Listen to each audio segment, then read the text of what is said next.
Hello friends, welcome back to pre school teaching. बहुत सारे viewers से कमेंट डालते हैं कि मैम हम अपने छोटे बच्चे को इंग्लिश में बात करना कैसे सिखाएं, उसकी स्पोकन इंग्लिश को हम कैसे इम्प्रूव कर सकते हैं, या फिर हम इंग्लिश में बात नहीं करते हैं तो हम अपने बच्चे को इंग्लिश में बात करना कैसे सिखाएं। सो इसी बारे में ये वीडियो है। सबसे पहली बात क्या है कि आप ये सोच के देखिए कि आपके बच्चे ने जब जो भी भाषा जिस भी लैंग्वेज में वो बात करते हैं वो कैसे सीखी। सबसे पहले बच्चा क्या करता है कि आपको बोलते हुए सुनता है। जब आपको सुनता है तो उसको इमिटेट करता है, आपकी नकल करके उसको बोलना सीखता है। सो यही चीज़ हमें इंग्लिश में भी अप्लाई करनी है। उस कोई भी भाषा सीखने के लिए 4 स्टेप्स होती हैं। सबसे पहले होता है लिसनिंग।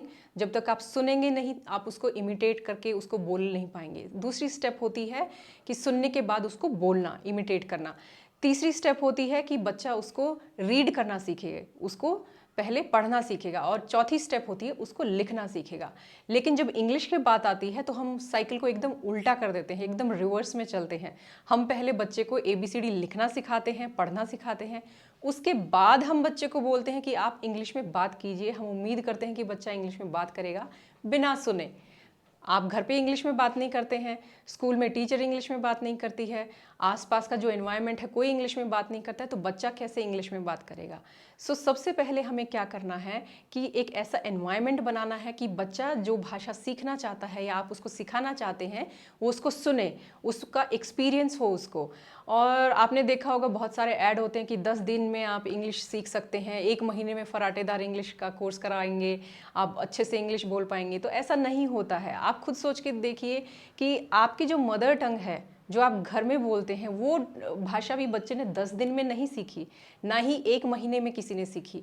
उसको भी सीखने में थोड़ा सा टाइम लगता है।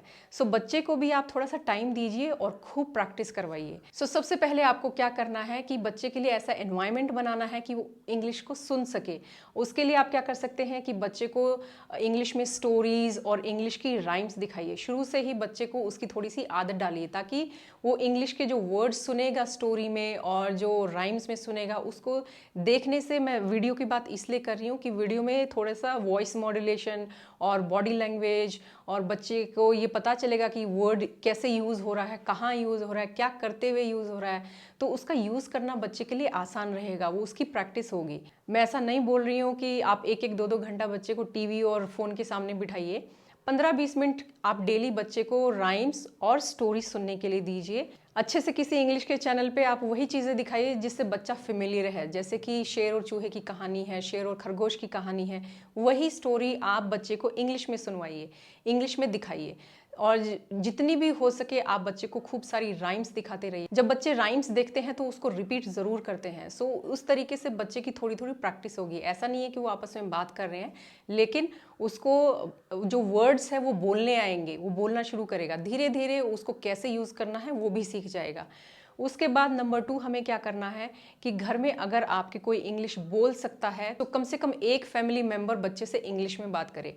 या फिर अगर बच्चे की जो टीचर है स्कूल में वो इंग्लिश में बात करती हैं, तो अगर उनको कोई इंग्लिश में बोलने वाला मिल जाएगा तो ऑटोमेटिकली उनकी इंग्लिश अपने आप धीरे धीरे सुधर जाएगी, और या बोल सकते हैं कि बच्चा इंग्लिश में बात करने लग जाएगा। नंबर 3, हमें बच्चे को फोर्स नहीं करना है इंग्लिश में बात करने के लिए। इसका मतलब ये हो कि हम बच्चे को एनकरेज करेंगे, हम उसको प्रोत्साहित करेंगे इंग्लिश बोलने के लिए, लेकिन फोर्स नहीं करेंगे, उन पर दबाव नहीं डालेंगे। ऐसा नहीं है कि बच्चा अगर इंग्लिश में टीचर को जवाब दे देता है और घर में अगर नहीं बोल रहा है तो आप फिर उसको बोलेंगी टीचर के साथ तो तुम इंग्लिश में बात कर लेते हो, हमसे क्यों नहीं करते हो, घर में क्यों नहीं बोलते हो इंग्लिश। या फिर कोई और बात कर रहा है, बच्चा उसको जवाब दे रहा है और आप बोल रहे हो इंग्लिश में बात करो। ऐसे बच्चे में हेजिटेशन आती है, शाइनेस आती है, उसको प्रेशर फील होता है कि मेरे साथ अलग से क्यों हो रहा है।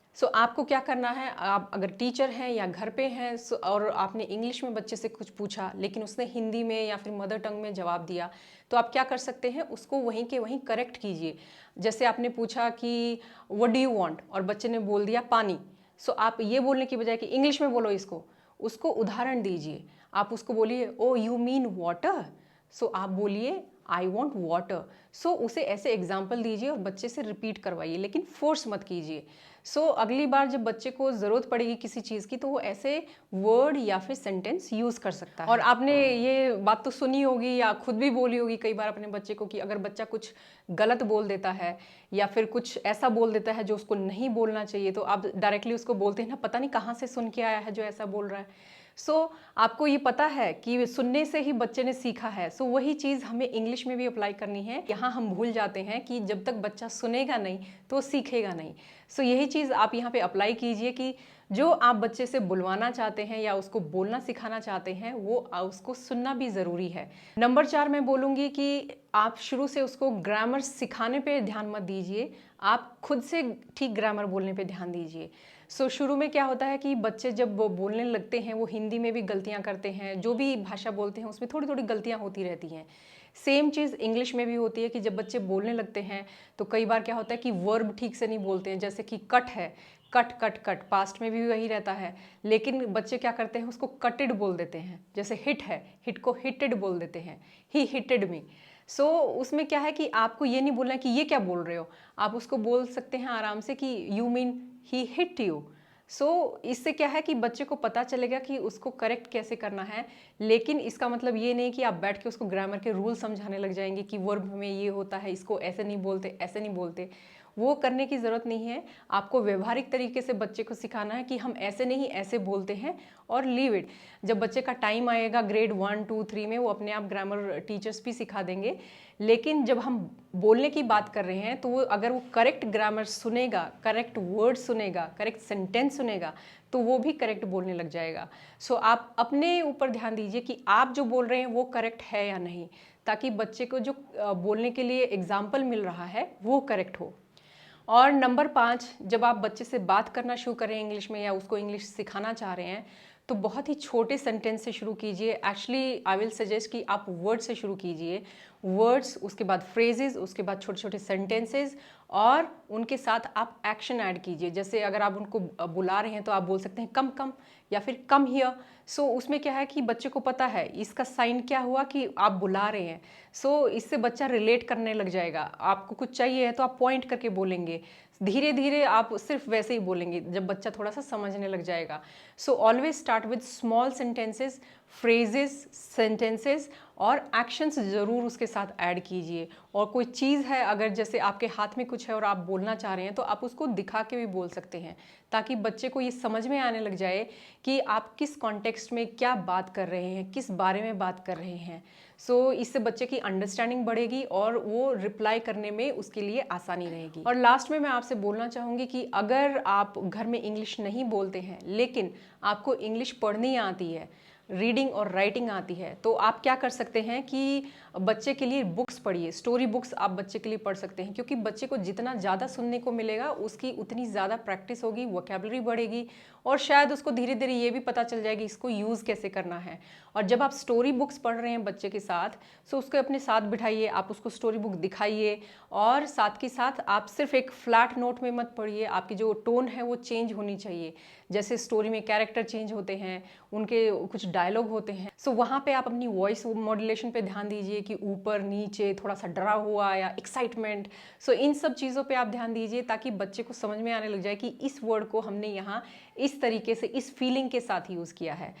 ये थी ओवरऑल छोटी छोटी बातें जो आप ध्यान रख सकते हैं बच्चे को अगर आप इंग्लिश बोलना सिखाना चाहते हैं। और मैंने भी अपने चैनल पे वीडियोस डाले थे जिसमें कि छोटे छोटे सेंटेंस से मैंने शुरुआत की थी कि आप बच्चे को इंग्लिश कैसे सिखा सकते हैं और क्या क्या वर्ड और सेंटेंस आप बच्चे के साथ यूज़ कर सकते हैं।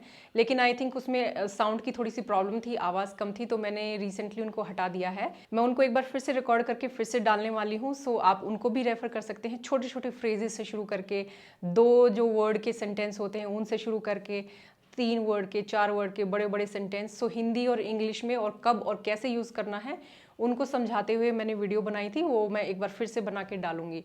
अगर आप चाहें तो उसको भी रेफ़र कर सकते हैं। और इन केस आप राइटिंग से रिलेटेड या बच्चे की प्रैक्टिस से रिलेटेड अगर आपको वर्कशीट्स और फ्लैश कार्ड चाहिए तो आप मेरी वेबसाइट विजिट कर सकते हैं www.preschoolteaching.in, और वहाँ से फ्री में PDF डाउनलोड करके आप प्रिंट आउट ले सकते हैं। I hope this video was helpful for you. I will see you in my next video. Till then, bye bye.